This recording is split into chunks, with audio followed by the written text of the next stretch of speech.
So, sister, welcome on board po sa ating pong pagpupugay na makadaw-palad po ang lahat po ng ating pong mga senior citizen dito po sa ating pong barangay Kalusugan. At yan po ay sa pamagitan po ng ating pong samahan po ng mga senior citizen ay binibigyan po natin ng katuparan na matulungan po tayo. Nasa Kadungang Bayan po tayo sa Gipkapwa, Medical Missionary Philippines. Ano pong nararamdaman na natin sa itong heart palpitation? Medyo okay na po. Alam na po ba ninyo kung paano ninyo patatahimikin at ayusin para po maging malusog muli ang iyong puso? Paano po? Yan, 1, 2, 3, 4. Para pong kabuhi lang pala yon.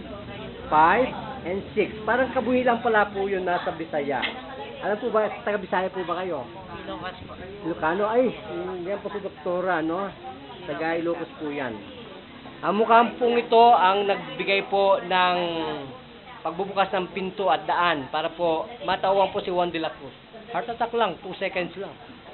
Wala pong sumalbahay at tumagitna. Kada, wala pong magitna po sa aming programa.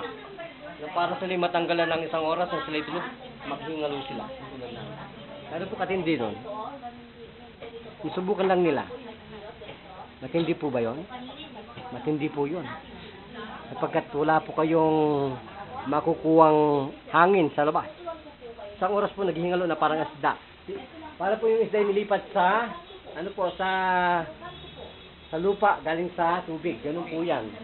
Ganun po. Wala pong pwedeng kahit taga St. Luke. Hindi po sila pwedeng magpatiwakal. Harakira po ang katapat nun. Para po silang humawak ng katana at saka samurai. Hawakan mo yung talim ng samurai para at dilaan mo para makita mo ang lingwahe po ng kalusugan ng Japan. Yan po yan. So, sister, ilang pong taon na kayo naghihirap sa palpitation sa puso at enlargement? Sino pong doktor yan nagsentensya po sa inyo?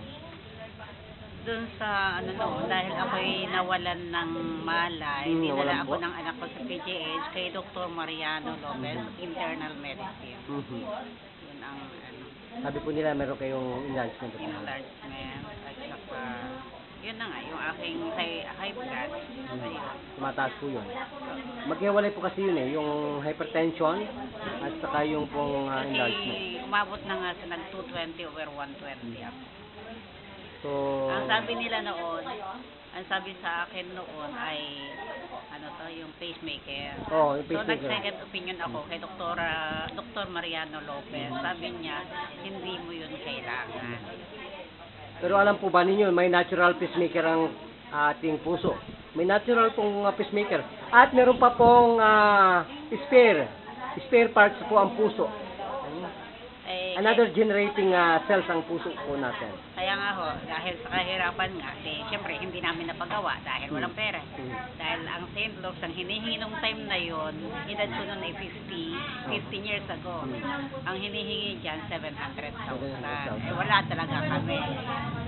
Ako sa heart center, tinurungan ako ng kumari kong ninang ng anak kong doktora. Sabi niya, naman yung tawag, kumbaga naka-schedule, kumbaga pang 10 ako sa nakapila.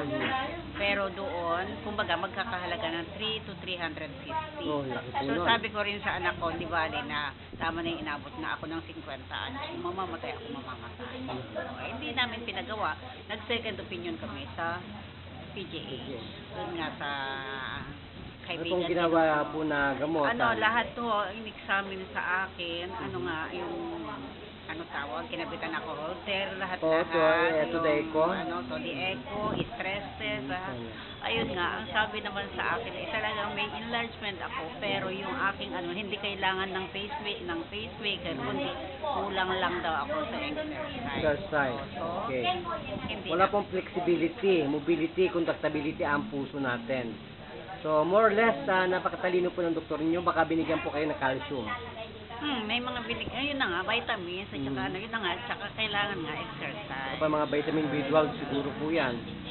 pero yung talagang ano, tsaka ako ho, hindi ako gaano nag-iinom na ng gamot. Parang, kasi nung time na teenager ako hanggang mag-23 ako, labas-pasok ako dyan dahil yung aking urinary tract, yung aking isang kidney, bumaba, nawala po siya sa lugar. Oho. So yung urinary tract ko, nagganyan-ganyan siya. Nagkaroon po ng ano, yung Parang length niya. nagbabara. So, Mhm. every 10 months, dinadilate, sinusuotan ng Dinadilate. instrumento.